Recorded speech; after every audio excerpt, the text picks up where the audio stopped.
Okay, from the small lot or batch of Mahenge Garnets that I was able to obtain, hey thanks Matt, I see that these two Mahenge Garnets are well suited to a round design. The batch I purchased has a total of 8 stones, and it was a rather expensive purchase, at least for me. So I need to get all 8 of these Mahenge Garnets cut into BOPIE'S so I can recoup my funds and make another purchase of some great gemstone rough. I'll cut my favorite round design, the Portuguese cut, for these 2 stones. There are a number of Portuguese gem cutting designs out there, each one slightly different from the others. But of all those designs, I prefer the Graham Portuguese, which was created by the late Jeff Graham. Jeff created a large number of awesome gem cutting designs, but unfortunately, most are found in his numerous books on gem cutting and are not freely available in the public domain. If you want those designs, you have to buy the book that they're in. However, Jeff did make about 3 dozen of his best designs freely available to his fellow cutters by putting them into the public domain. I show you how to access all these designs as well as all the articles on gem cutting that Jeff published in his now closed website. Here's the video where I show you how to go back in time and retrieve all the gem designs and articles from Jeff's old website. When I'm done cutting these 2 Mahenge Garnets, they should look like this from the top, side, and bottom. The Portuguese cut is a beautiful design. Alright, for our Mahenge, little Mahenge round, got some putty. Because the bottom part of our stone is not flat, I've ground the top part flat, so the putty helps keep the bottom part kind of flat and hold it in place, so that I can use the flat top part and put it on the dop that we're going to glue it to. So first I use an oversized dop, and this is just because it helps me center the stone. The more centered the stone is, the less waste we're going to have. And this is relatively expensive rough Mahenge. You don't want to waste it. So you take the oversized dop and push it onto the stone. And then you can center the stone much more easily with this oversized dop that fits pretty much, at the edge of the stone. So it really helps you to center the stone. Then when you get the stone where you think it's pretty much centered, just push down, on the dop, which kind of drives the stone in further into the putty. And you can kind of, just use your fingernail, stick it into the putty. That kind of forces the putty to, further mold itself to the stone. And all that is just something to hold it in place while you remove the top dop. You don't want the stone to move. So the stone is kind of, it's pretty well held in place temporarily. Then you use the size dop that you're going to use in your faceting, and you can already, be pretty much assured that it's already centered on the stone. So if you were trying to center that dop on that stone, it would be kind of hard. It's much easier to start with the big dop. So once you verified it's still pretty much centered, you push it up and you add a drop of super glue, and then maybe rotate your transfer jig once or twice so that gravity, as our Loctite 404 is setting up, doesn't run down either the stone or too far up the dop.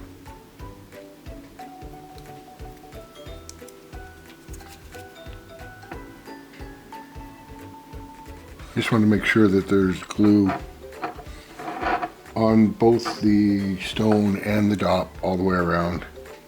And if you have to maneuver the transfer jig, no problem for a few seconds while the super glue is setting up.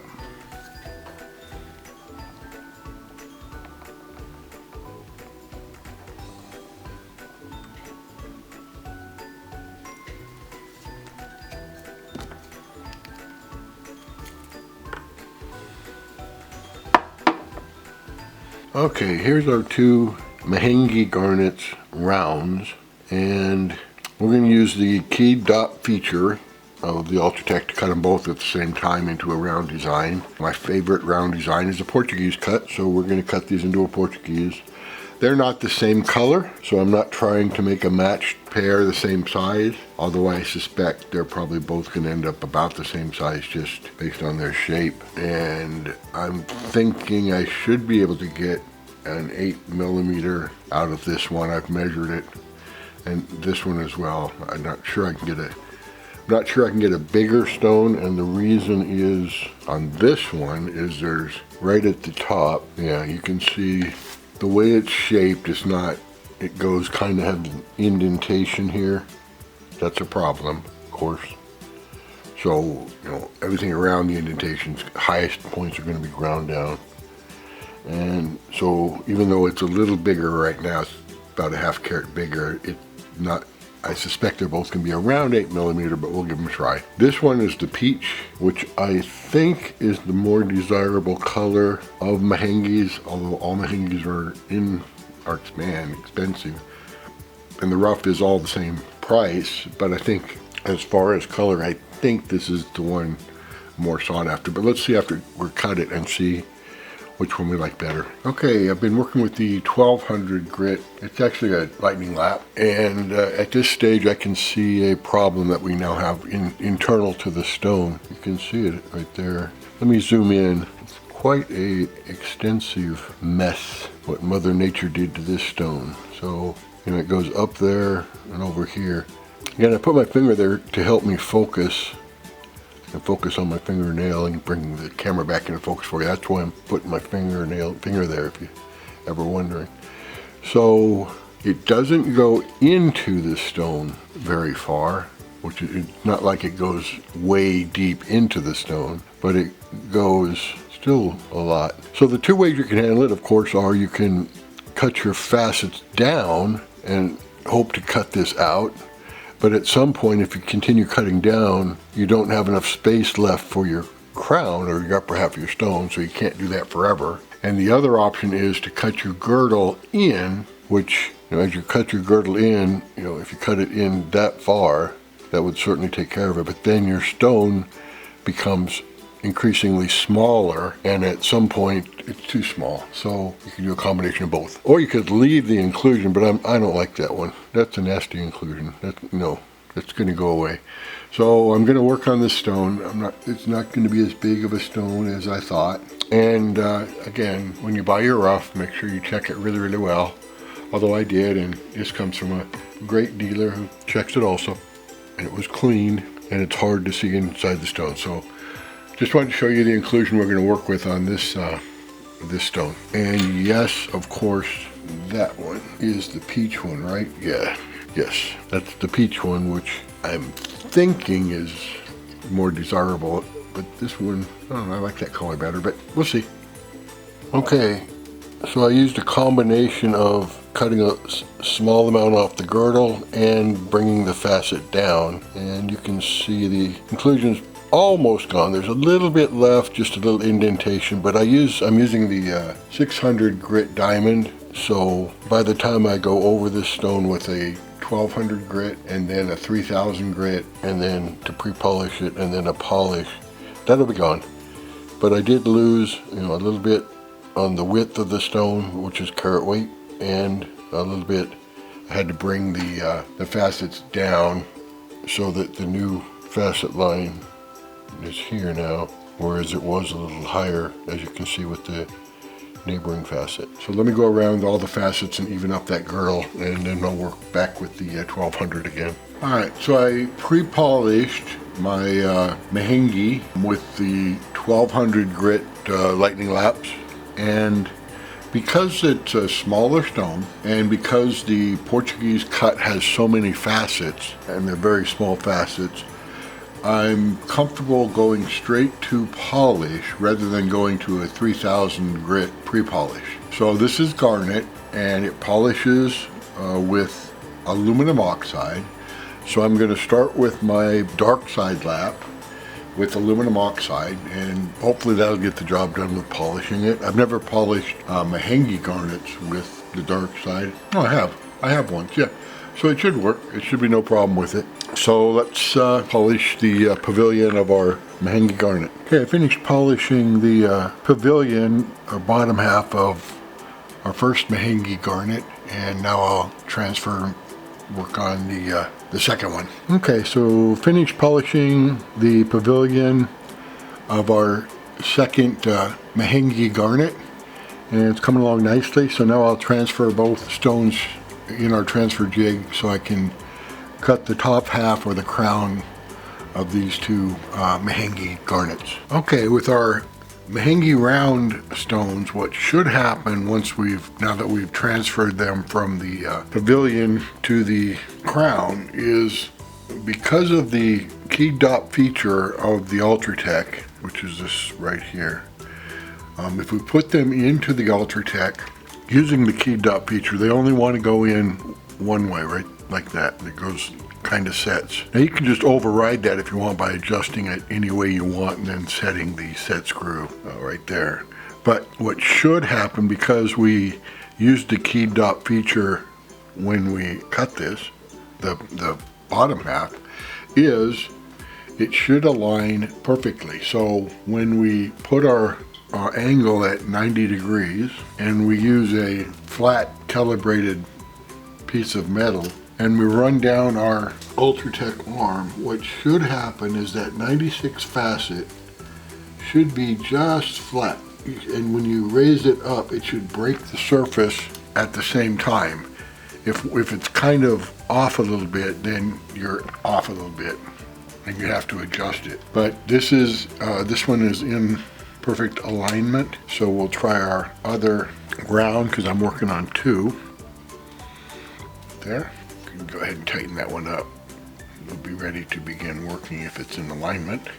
And I like the backlight that allows me to see if the stone is breaking the surface of this black calibrated piece of metal block or not. And we're in alignment, so we can begin cutting our next stone, the upper half of our Mahenge Garnet. Alright, I finished polishing the crown of our Mahenge Garnet with the dark side and aluminum oxide. Now I'll set up our machine to cut the table of our stone. And the way to do that is you remove the set screw right here and you put it into the machine so you don't lose it. There's a spot for it, you just put it right in there. You then slide over the 45-degree tabling adapter. You just slide it right on here, and then you set your angle at 45 degrees. And so your angle is at 45 degrees, the black metal adapter is 45 degrees. That will put your top at 90 degrees, which is flat. So when your adapter goes on like this, you put the dop up here and the table right there. And to set it up, you use this tool to help just make sure that it's set up and not off sideways. And then you tighten up these set screws here. So remove the brass set screw, which is really easy to lose, so that's why I'm glad that the Ultratech, somebody had a great idea and drilled it so that you can put it right into your machine right there and it won't get lost. So all that's for, so you don't lose your brass set screw. Remove the stone, put your angle at 45 degrees and put the 45-degree adapter. And you put your flattest lap that you've got. In my case, I have a old Crystalite ceramic lap, which I would not recommend you buy, but it is, however, the flattest lap you can have. So, okay, before you tighten everything up, you just temporarily put this tool in here to make sure that your adapter is flat. So you're set at 45 degrees, everything's set. So the final step, second to the final step, is to tighten up your two set screws for your 45-degree aligner. Then you remove the temporary tool that just makes sure everything's flat. You take your stone and you put it in. And you're then set to facet and polish your table, which I'll do right now. Okay, I'll soak this Mahenge Garnet in acetone and then we'll take a look at it and weigh it and measure it and send it off to BOPIE. Okay, I finished polishing our Mahenge Garnet, and I dug an old crystallite lap that I found in the bottom of my footlocker that I hadn't used in years, the tin lap. And so I decided to see how it would work, and so I just finished polishing the pavilion, everything, or the crown, everything except the table. So I used aluminum oxide, water, my tin lap, and polished it up wonderfully. So the next step will be to polish up the table. There won't be much moving of the facet at all because it's almost right there. In fact, I might even end up slightly overcutting that first row because there's just barely enough to make the top half of the stone. So I'll probably start with a 3000 grit diamond on a bat lap and go straight to, after that, this tin lap that I'm testing out. So tin lap, aluminum oxide on garnet worked fantastic.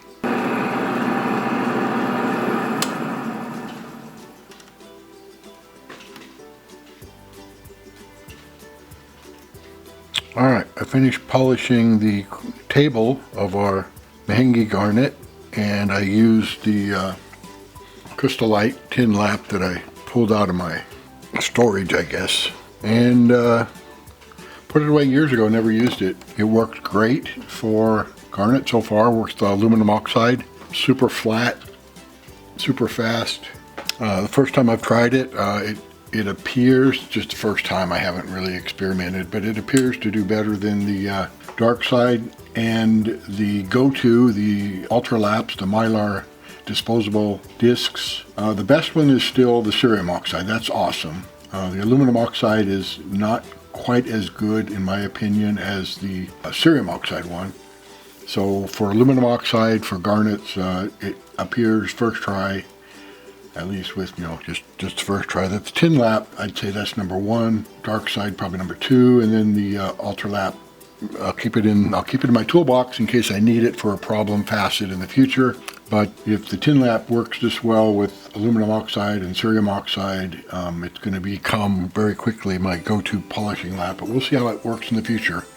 First try, awesome. So I'll take our stone, soak it in acetone, and then see what it looks like when we get it out of the DOP, weigh it, measure it, and send it with the other one off to BOPIE. I had no problems cutting these Mahenge Garnets using a Portuguese design.